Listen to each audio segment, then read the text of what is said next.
ILC தமிழோடு இணைந்திருக்கிறீர்கள். உலக நார்வல் நிகழ்ச்சியை கேட்டுக்கொண்டிருக்கிறீர்கள். உலக நார்வல் நிகழ்ச்சியில் பிரித்தானியாவிலிருந்து போரியல் ஆய்வாளர் அரசு இணைகின்றார். வணக்கம் அரசு அவர்களே. வணக்கம். அனைத்து உங்களோட தமிழ் உறவுகளுக்கு அன்பு வணக்கம். இன்னொரு உலக நார்வல் நிகழ்ச்சி இணைந்திருக்கிறோம். தொடர்ச்சியாக ஈரான், இஸ்ரேல், அமெரிக்காவுக்கு இடையிலான போர் தொடர்பான விடயங்களை பார்ப்போம். எப்பொழுதாவது நான் இந்த போர் தொடர்பாக ஓரளவுக்கு அமைதியாக இருக்கிறது, நாங்கள் இந்த போர் முடிவுக்கு வந்து விட்டோம் என்று சொல்ல வாய்ப்பு கிடைக்குமா என்று நானும் ஏங்கிக் கொண்டிருக்கின்றேன். ஆனால் அந்த நிலைமை இப்பொழுது எட்டாவது என்பது தெளிவாக தெரிகின்றது. நிச்சயமாக நீங்கள் எங்களுடைய உறவுகளுக்கு வளமை போல் கள நிலை எவ்வாறு இருக்கின்றது கூறுவீர்களா? கள நிலைமை தொடர்ச்சியாக இருதரப்பும் தாக்குதல்களை நடத்தி கொண்டுதான் இருக்கிறார்கள். இதுல நீங்கள் பார்த்தீர்கள் சொன்னால் Iran Saudi Arabia, Bahrain, Qatar பகுதிகளில் தாக்குதல், உடுபாய் பகுதிகளில் தாக்குதல் நடத்தி இருக்கின்றது. அதே போல இஸ்ரேலின் மைய பகுதியிலும் கொத்துக்குண்டுகளை கொண்ட ஏவுகணைகள் விழுந்து வெடித்திருக்கின்றன. இப்ப துபாயில 4 பேர் காயமடைந்ததாகவும் பல இடங்கள் சேதமடைந்ததாகவும் 4 வீடுகள் தீப்பற்றியதாகவும் கூறியிருக்கிறார்கள். அதே சமயம் இஸ்ரேலில 11 பேர் காயமடைந்ததாக கூறப்படுகிறது. அதே சமயம் இஸ்பஹான் பகுதியில் அமெரிக்கா கிட்டத்தட்ட பங்க பர்ஸ்டர், அதாவது 2000 ராத்தல் குண்டுகளை வீசி இருப்பதாகவும், அது விழுந்து வெடித்த பிற்பாடு செகண்டரி எக்ஸ்ப்ளோஷன் என்று சொல்லி அது ஆயுதக்கிடங்கின் மீது விழுந்திருக்கலாம் என்றும், அதை நேற்று இரவே அமெரிக்க அதிபர் டொனால்ட் ட்ரம்ப் தனது சமூக வலைத்தளத்தில் பதிவிட்டிருந்தார். அதை பீட் ஹெசத்தும் மேற்கோள் காட்டியிருந்தார். இன்னும் நிறைய வீடியோக்களை தாங்கள் வெளியிடலாம், ஆனால் ஈரானில் இன்டர்நெட் தடை இருப்பதால் அது தாங்களால் வெளிக்க முடியவில்லை என்று கூறியிருக்கின்றார். அதே சமயம் ஈரான் கூறியிருக்கின்றது, அமெரிக்காவின் அரேபியன் குடா பகுதியில் இருக்கின்ற இஸ்ரேலின் கண்டெய்னர் ஷிப் ஒன்றை தாங்கள் தாக்கி அளித்திருப்பதாகவும், அதே நேரம் ஆன்டி ட்ரோன், அதாவது ட்ரோன்களுக்கு எதிரான நிறுவனத்தையும், அதாவது இந்த 5வது ஃபிளீட், பஹ்ரைனில் இருக்கிற 5வது கடற்படை தலைமையகத்தில் இருந்த ட்ரோன் எதிர்ப்பு சாதனங்களையும் தாக்கி அளித்திருப்பதாகவும் கூறியிருக்கின்றது. இதனிடையே அமெரிக்காவின் தாக்குதலில் ஈரான் இன்னொரு உயர் அதிகாரி, மேஜர் ஜெனரல் ஒருவர் அவர் குடும்பமும் அவரும் கொல்லப்பட்டதாகவும், ஜம்ஷீத் எகாசி என்றவர் மேஜர் ஜெனரல் அவர் அட்வைசராக இருந்தவர், சீஃப் ஆஃப் ஜெனரல் ஸ்டாஃப் என்று கூறுவது, அவரும் குடும்பத்தினரும் கொல்லப்பட்டதாக கூறியிருக்கிறார்கள். முதலில் கடற்படை தளபதி கொல்லப்பட்டதை அவர்கள் உறுதிப்படுத்தியிருந்தனர். இப்போது இவர் கொல்லப்பட்டிருக்கின்றார். அதே சமயம் ஈரான் இந்த முஜாஹிதீன் இ ஹலக் என்ற அமைப்பு, அது அமெரிக்கா இஸ்ரேலுடன் இணைந்து ஈரானுக்குள் சதி வேலைகளை செய்வதாக கூறி அதை சேர்ந்த 2 பேருக்கு இன்று தூக்கு தண்டனையை வழங்கி இருக்கிறார்கள். லெபனானில் கடுமையாக மோதல் இடம்பெறுகின்றது. இஸ்ரேலின் பாதுகாப்பு அமைச்சர் கான் கூறியிருக்கின்றார், லெபனானின் 10% அந்த ஆற்றுக்கு இங்கால இருக்கிற 10% போர் முடிந்ததும் இஸ்ரேல் ஆக்கிரமித்துக் கொள்ளும் என்று கூறியிருக்கின்றார். அதில் கிட்டத்தட்ட 6 லட்சம் பேர் அந்த இடத்திலிருந்து குடியெழும்ப வேண்டிய ஒரு நிலை ஏற்படலாம். ஆனால் மோதல்கள் தொடர்ச்சியாக இடம்பெற்றுக் கொண்டிருக்கின்றன. கிட்டத்தட்ட 4 படையினர் இன்று கொல்லப்பட்டிருக்கிறார்கள். அங்கு மொத்தமாக 10 படையினர், இஸ்ரேலிய படையினர் கொல்லப்பட்டதாக கூறப்படுகின்றது. அதே நேரம் நாங்கள் நேற்று பார்த்திருந்தோம், நேற்று இரவு சவுதி அரேபியாவின் துறைமுக பகுதியில் இருந்த கப்பல் ஒன்று தாக்கப்பட்டிருந்தது. அதன் பிற்பாடு UAE துறைமுகத்தில் இருந்த குவைத்தின் எண்ணெய் தாக்கி கப்பல் கடலுக்கு அந்த துறைமுகத்திலிருந்து 31 மைல் தொலைவில் வைத்து தாக்கப்பட்டிருக்கிறது. அது கிட்டத்தட்ட ஃபுல்லி லோடட்னு சொல்ற, முழுக்க எண்ணெய் ஏற்றிய நிலையில் அது தாக்கப்பட்டதால் தீயை அணைத்து விட்டதாகவும், ஊழியர்களுக்கு காயமில்லை என்றும், தாங்கள் கப்பலில் இன்னும் எண்ணெய் கசிகொண்டும் ஏற்படவில்லை என்றும் கூறியிருக்கிறார்கள். அதே சமயம் நான் முதல் கூறியிருந்த இந்த இஸ்பஹான் பகுதியில் பங்க பர்ஸ்டர் குண்டுகளை கொண்டு தாக்கியிருந்தார்கள். அதே பகுதியில் இந்த தாக்குதலை ஒருங்கிணைத்த MQ-9 ராப்டர் என்ற 2 விமானங்களை ஈரான் IRGC சுட்டு வீழ்த்தி இருக்கின்றது. இந்த விமானங்கள் நாங்கள் முதலும் கூறியிருந்தோம், கிட்டத்தட்ட ஒவ்வொரு விமானமும் 130 மில்லியன் பெறுமதியானது. அதே சமயம் நாங்கள் முதல் பேசியிருந்தோம், இந்த அமெரிக்காவின் E3 சென்ட்ரி அப்காஸ் என்ற $700 மில்லியன் பெறுமதியான விமானம் ஒன்று சேதமடைந்ததை பேசியிருந்தோம். இப்போது NPR என்ற ஊடகம், மேற்குலக ஊடகம் தெரிவித்திருக்கின்றது. இந்த அதிலிருந்து இன்னொரு அதே விமானம் இன்னொன்றும் சேதமடைந்திருப்பதாக, அதாவது 2 விமானங்கள் இந்த தாக்குதலில் சேதமடைந்திருப்பதாக கூறியிருக்கிறார்கள். அதே சமயம் அமெரிக்கா போலந்திடம் இருந்து அவர்களிடம் 2 பேட்ரியாட் ரக ஏவுகணைகள் கொடுத்தவர்கள், முதல் இந்த யுக்ரைன் சண்டையின் போது கொடுத்தவர்கள், அதாவது பாதுகாப்புக்காக, அதாவது ரஷ்யாவின் ஆளில்லாத தாக்குதல் விமானங்கள் ஏவுகணைகளை சுடுவதற்கு. இப்போது அமெரிக்கா கேட்டிருக்கிறது அதில் ஒன்றை தங்களுக்கு திருப்பி தரும்படியும் இந்த மத்திய கிழக்குக்கு கொண்டு வர வேண்டும் என்று சொல்லி. ஆனால் போலந்து அதுக்கு மறுப்பு தெரிவித்திருக்கிறது. தங்களிடம் 2 தான் இருக்கிறது, அது தங்கள பாதுகாப்புக்கு தேவையானது என்று கூறியிருக்கின்றது.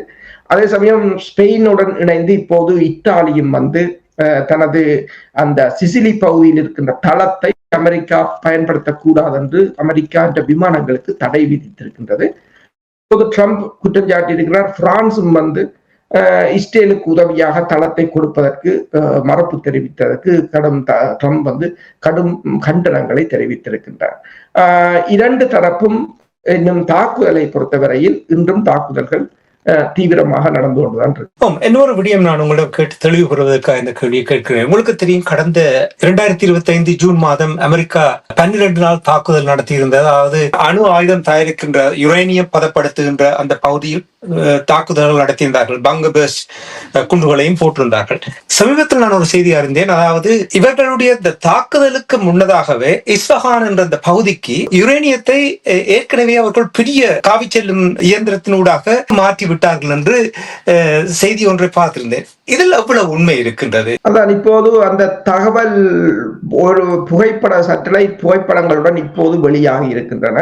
இப்போ அதாவது முன்னர் அந்த மிட் நைட் ஹமர் மிகவும் ஒரு சக்சஸ்ஃபுல்லான தாக்குதல் என்றெல்லாம் ட்ரம்ப் அடிக்கடி கூறியிருந்தார். இப்போது இன்று அந்த தகவல்கள் வெளியாகி இருக்கின்றன.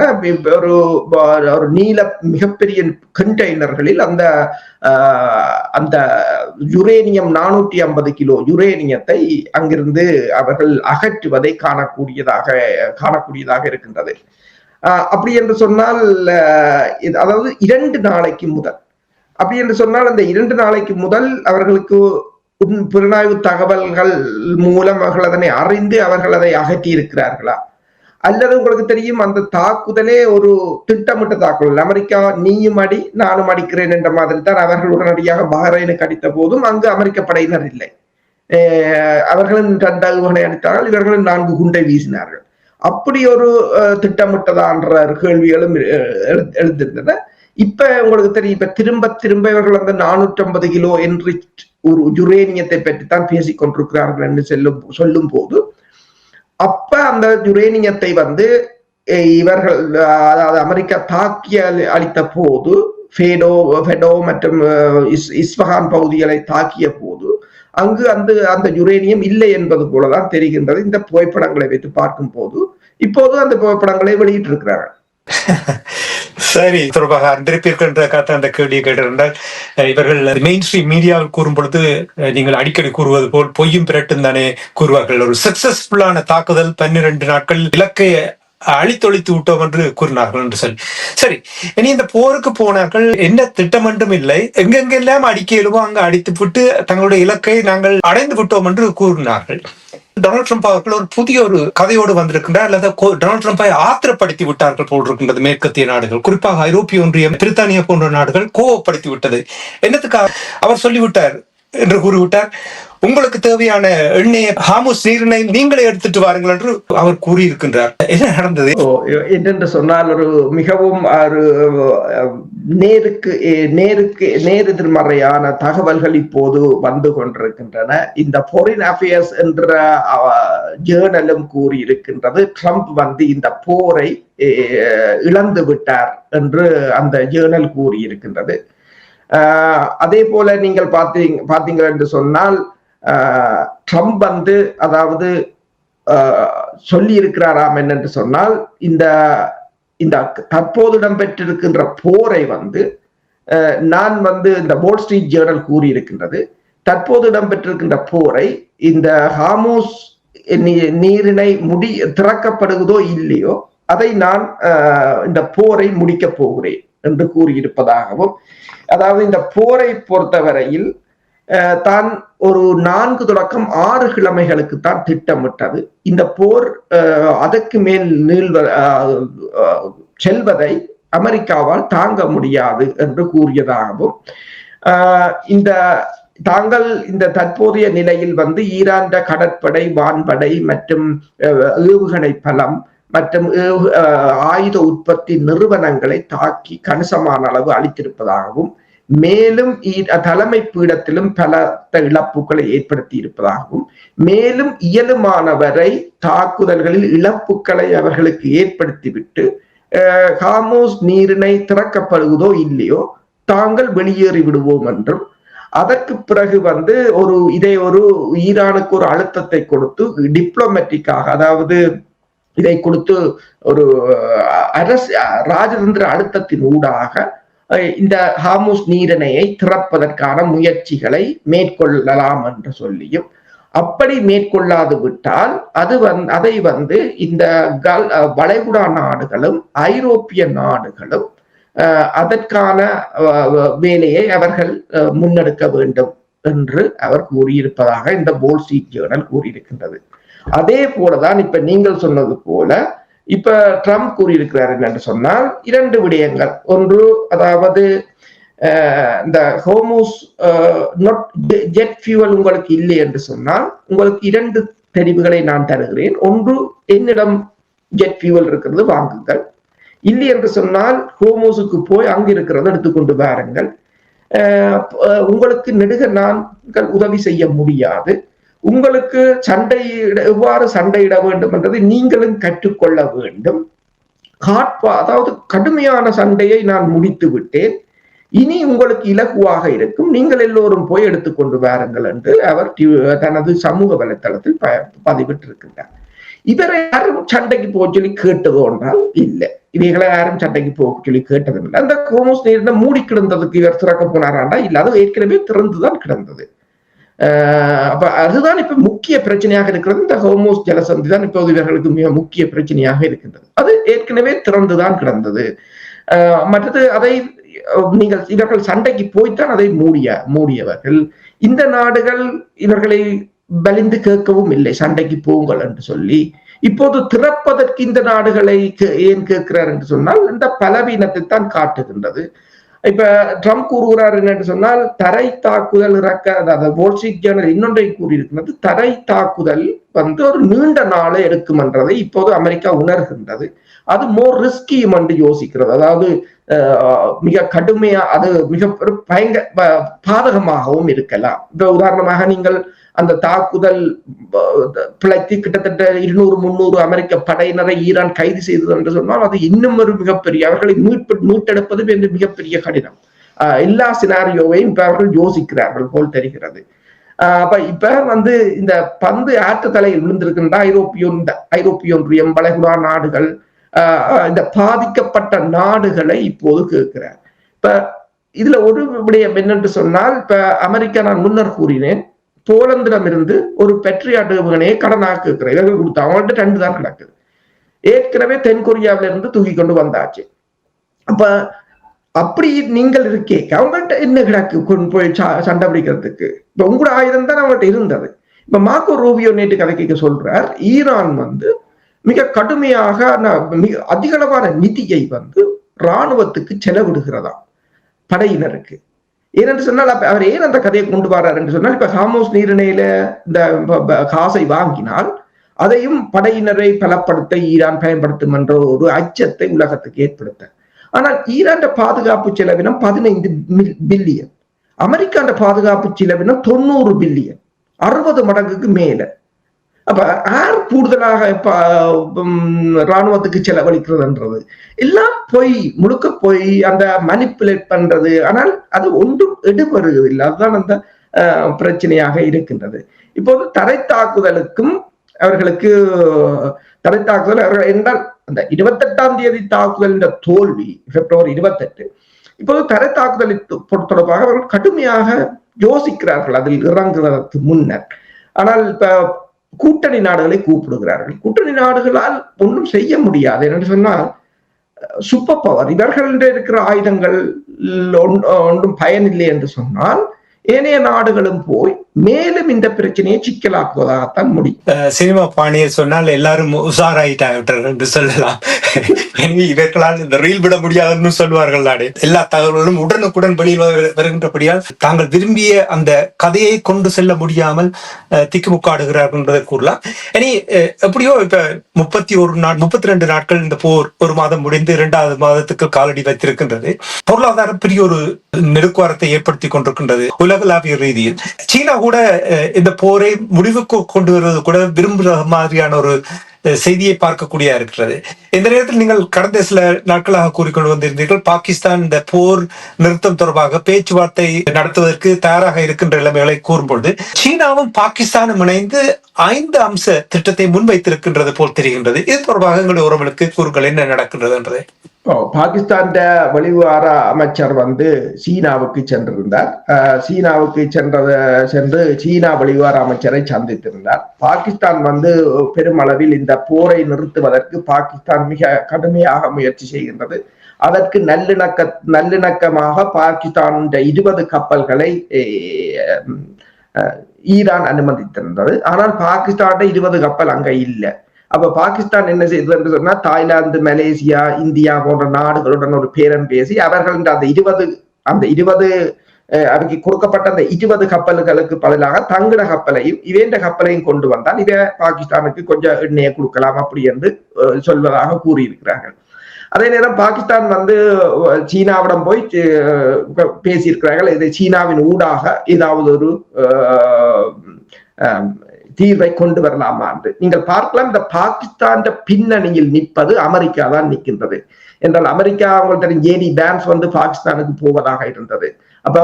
ஆனால் ஈரான் மறுப்பு தெரிவித்துக் கொண்டிருப்பதால் ஒன்றும் செய்ய முடியாது. இப்ப நேற்று கூட ஈரான் அரசு தலைவர் மசூத் பெசஸ்கியான் கூறியிருந்தார், இந்த போர் எங்கட எண்ணப்படிதான் முடியும் என்று. நாங்கள் நினைப்பதுபடிதான் போர் முடியும், வேறு எவரும் நினைக்கிறபடி இந்த போர் முடியாது என்ற ஒரு பலமான நிலையில் இருக்கிறார்கள். என்னென்று சொன்னால் அவர்களுக்கு தொடர்ச்சியாக ஆயுதங்கள் போய்கொண்டிருக்கின்றது. இப்ப வந்த தகவல்களின் அடிப்படையில் சீனாவின் ஆயுதங்கள் தரை வழியாக தொடர்ந்து ட்ரெயின் பாதையின் ஊடாக போய்கொண்டிருக்கிறது. கசகஸ்தான் ஊடாக போய் உபகிஸ்தானுக்குள்ளால போய் டெர்மிக்ஸ்தான் பகுதிக்குள்ளால போய் அந்த தரையால ஈரானுக்கு போகும். அதே போலதான் ரஷ்யாவின் ஆயுதங்கள். இப்ப ரஷ்யாவின் வெளிவார அமைச்சர் இன்றைக்கு பேசும்போது கூறினார், நாங்கள் இந்த ஒரு யூனிபோல வேர்ல்டுல இருந்து மல்டிபோல வேர்ல்டுக்கு வர்றதுக்கு ஒரு நடுவையில நிக்கிறோம், வந்துட்டோம் இங்கால. அதை சரியாக செய்து அதை இந்த உலக ஒழுங்கை திருப்பி ஒரு ரீஸ்ட்ரக்சர் பண்ணி ஒரு புதிய உலக ஒழுங்கை கொண்டு வரத்துக்கான இந்த போராகத்தான் இதை பார்க்கிறோம் என்று சொல்லி அவர் இன்றைக்கு நீண்ட அறிக்கையை விட்டிருக்கின்றார். இந்த நிலையில் தான் பாகிஸ்தானிடம் போன போது பாகிஸ்தான் சீனாவுக்கு பாகிஸ்தான் வெளியுறவு அமைச்சர் போன போது அவர்கள் 5 அம்ச கோரிக்கையை வைத்திருக்கிறார்கள். அதாவது உடனடியான போர் நிறுத்தம் தேவை, எல்லோரும் அப்படியே போரை நிறுத்த வேண்டும், போர் பேச்சுவார்த்தைகள் உடனடியாக ஆரம்பிக்கப்பட வேண்டும், அதோடு அந்த பேச்சுவார்த்தையில் ஈரான் இறைமை மற்றது வளைகுடா நாடுகளின் இறைமையை அங்கீகரித்து அதனை மதித்து இந்த பேச்சுக்களை நடத்த வேண்டும். இந்த பேச்சுக்களுக்கு பாகிஸ்தானும் சீனாவும் ஆதரவை கொடுக்கும். பொதுமக்கள் மீதான மற்றது படைத்துறை இலக்குகள் அல்லாத பகுதிகள் மீதான தாக்குதல்களை எல்லோரும் நிறுத்த வேண்டும். இந்த கோமோஸ் நீரிணையூடான பயணத்துக்கான பாதுகாப்பை எல்லா தரப்பினரும் உறுதிப்படுத்த வேண்டும். ஒரு ஐக்கிய நாடுகள் சபையின் என்னென்ன சரத்துக்கள் இருக்கிறதோ அந்த சரத்துக்களின் அடிப்படையில் ஒரு அமைதி முயற்சிகள் வடிவமைக்கப்பட வேண்டும். இந்த 5 கோரிக்கையை முன்வைத்திருக்கிறார்கள். இதுல பிரச்சனை ஐக்கிய நாடுகள் சபையின் விதியை மதிக்கணும் என்றால் அது சரி வராது அமெரிக்காவுக்கும் இஸ்ரேலுக்கும். அவர்கள் பொதுப்படவே கூறியிருக்கிறார்கள், யார் என்று இல்லாமல் 5 உடனடியாக இந்த போரை நிறுத்துவதைத்தான் அவர்கள் கூறியிருக்கிறார்கள். இதை இப்ப எல்லோருக்கும் இது விருப்பமாக இருக்கிறது. இப்ப ஐரோப்பிய ஒன்றியத்துக்கும் ஐரோப்பிய ஒன்றியத்தின் தலைவர் நாங்கள் நேற்று கதைத்திருந்தோம், பாகிஸ்தான் பிரதமருடன் எடுத்து பேசியிருந்தார். இப்ப எல்லோரும் இப்போது பாகிஸ்தான் இந்த முயற்சி வெற்றி அளிக்கணும் என்று எல்லோரும் பிரார்த்திக்கிறார்கள் போலதான் தெரிகிறது. வளைகுடா நாடுகள் 5 நாடுகளின் வெளியுறவு அமைச்சர்கள் ஞாயிற்றுக்கிழமை பாகிஸ்தானுக்கு சென்றிருந்தார்கள். அங்கு பேசிய பிற்பாடுதான் பாகிஸ்தான் பேருந்து சீனாவுக்கு சென்றிருக்கின்றது.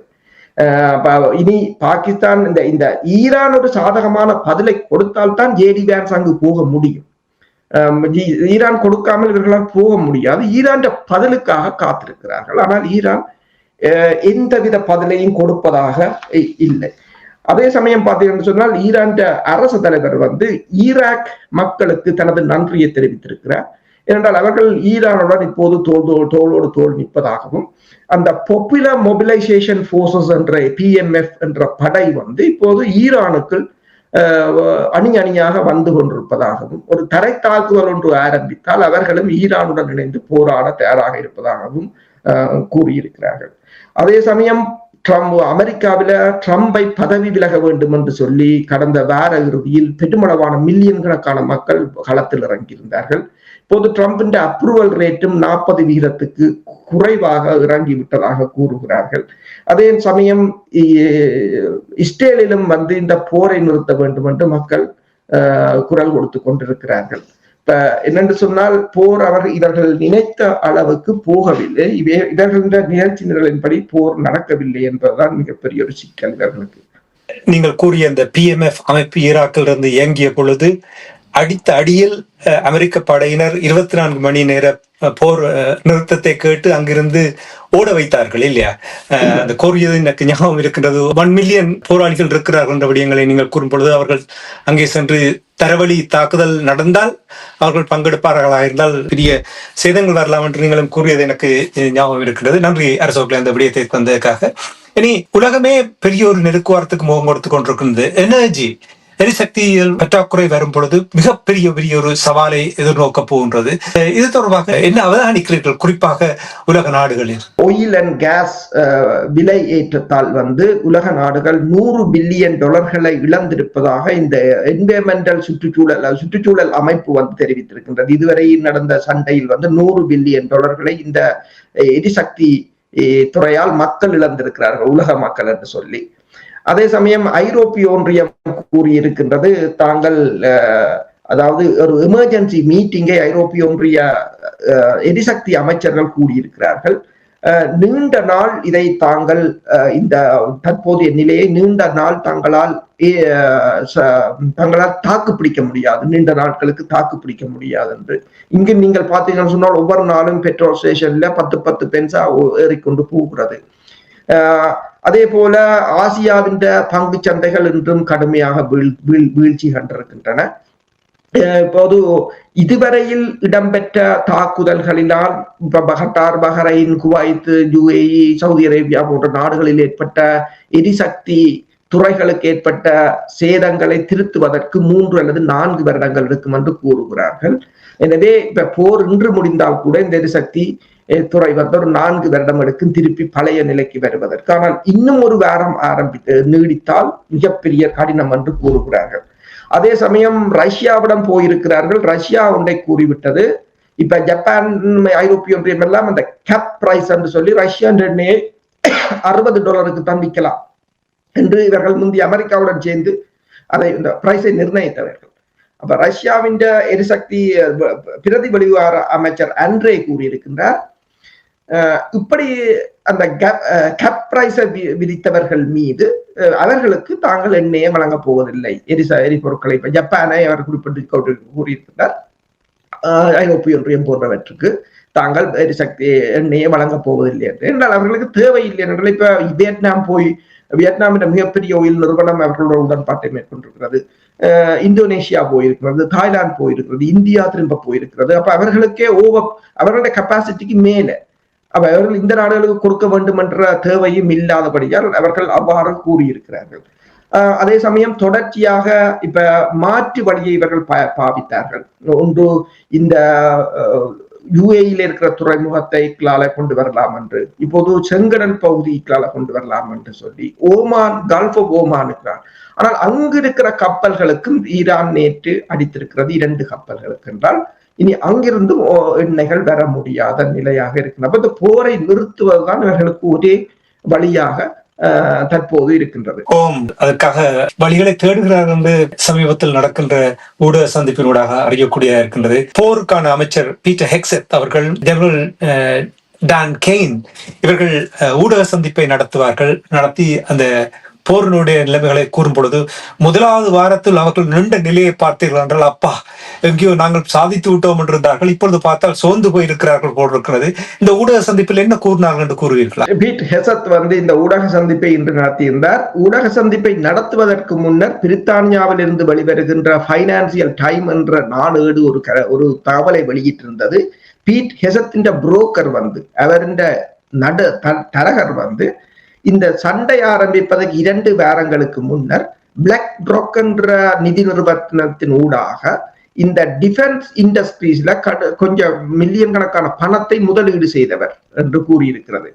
ஆனால் அந்த பணத்தை அவர் இப்போது இழந்து விட்டார் என்று. ஏனென்றால் இவர்கள் நினைத்தது போல போர் போகவில்லை என்றதால் F-35 விமானங்கள் மற்றும் A3 சென்ட்ரி போன்ற விமானங்கள் எல்லாம் அடி வாங்கியதால் அமெரிக்காவின் டிஃபென்ஸ் இண்டஸ்ட்ரி மார்க்கெட் விழுந்ததால் பணத்தை இழந்து விட்டதாகவும் அது அந்த தகவலை தெரிவித்திருக்கின்றது இவற்ற செய்தி தொடர்றதுக்கு முன்னால். நீங்கள் சொன்னது போல இந்த முறையும் அவர் மிக ஒரு டென்ஷனாகத்தான் நின்றார். கிரவுண்ட், அதாவது தரைப்படையினருக்கு அதிக குண்டுகள் தேவை, பிக் பம் தேவை என்று சொல்லிக்கிறார். இன்னும் மிகப்பெரிய குண்டுகள் தேவை என்று. ஏற்கனவே 2000 ராத்தலைத்தான் வீசுகிறார்கள், அதை விட குண்டுகள் தேவை என்றும், ஈரான் எல்லா படை பலத்தையும் தாங்கள் அழித்து விட்டதாகவும், அவர்களின் முக்கிய தலைவர்கள் தளபதிகள் எல்லோரும் இறந்து விட்டதாகவும், நேற்றிரவு ட்ரம்ப் ஒரு காணொலியை தனது சோசியல் மீடியாவில் வெளியிட்டிருந்ததாகவும், அது ஈரான் ஆயுத கிழங்கு வெடித்தெறிவதை நீங்கள் பார்க்கலாம் என்றும், தாங்கள் இன்னும் நிறைய வீடியோக்களை வெளியிடுவோம், ஆனால் தங்களிடம் ஈரானில் இன்டர்நெட் தடை இருப்பதால் 99.9% மக்களுக்கு அங்க இன்டர்நெட் தடை இருப்பதால் அதை வெளியிட முடியவில்லை என்றும் கூறியிருக்கின்றார். அதே நேரம் ட்ரம்ப் ஈரானுக்கு ஒரு நல்ல சந்தர்ப்பத்தை கொடுத்திருப்பதாகவும், ஈரானுக்கு ஒரு டீலை மேக் பண்ணுவதற்கு ஒரு சந்தர்ப்பத்தை கொடுத்திருக்கிறார். அப்ப ஈரான் அதனை வடிவாக பயன்படுத்த வேண்டும், அதை பயன்படுத்தி வேறு ஒரு ரெஜிமை அங்கு கொண்டு வர வேண்டும், தங்களுடன் ஒரு சிதேதபூர்வமான உறவை வைத்திருக்கிற ஒரு ஆட்சி அங்கு கொண்டு வர வேண்டும் என்று கூறியிருக்கின்றார். தாங்கள் இதுவரையில் 11,000 இலக்குகளை தாக்கி அளித்திருப்பதாகவும் கூறியிருக்கின்றார். அதே சமயம் முன்னரை போல உங்களுக்கு தெரியும், கடந்த முறை இந்த சந்திப்பின் போது கூறியிருந்தார், எல்லோரும் முழங்காலில் இருந்து இறைவனை பிரார்த்தியுங்கள், படையினருக்கு வெல்ல வேண்டும் என்று பிரார்த்தியுங்கள், நீங்களும் பிரார்த்தியுங்கள், உங்கள் குடும்பமும் பிரார்த்தியுங்கள், எல்லோரும் பிரார்த்தியுங்கள் என்றெல்லாம் சொல்லியிருந்தார்.